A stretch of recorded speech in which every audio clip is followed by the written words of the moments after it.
E eu funcionando o carro lá dentro e um dos mecânicos dele aqui pro lado de fora constatou que a polia do motor estava movendo para frente e para trás. Aí eu suspeitei, falei, então essa polia está com defeito.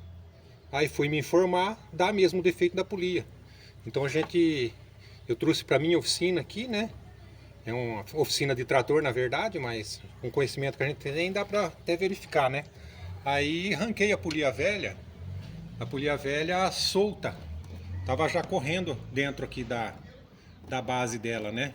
Que ela é fundida aqui, reto. Aí pedi uma nova, com 2 dias chegou para minha nova aqui, agora eu vou colocar. Então vou estar colocando a polia aqui. Eu coloquei ela aqui para mostrar que essa ferramenta eu fiz agora, que eu tinha improvisado uma para tirar. Então eu usei essa ferramenta para soltar o parafuso, né? E aqui eu já bambiei ele. Então agora que eu arranco o parafuso, vamos supor que estivesse arrancando a velha, né?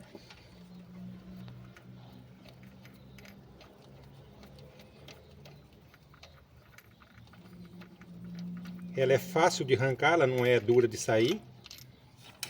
Só puxei aqui, ó, saiu, né, a velha. Aí vou substituir pela nova agora.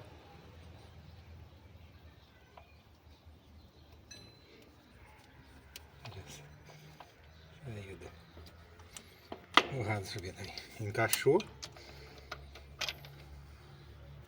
Tá parafusando, usando a ferramenta para travar o motor para não virar na hora de apertar. E acredito que vai estar finalizado o serviço, só colocar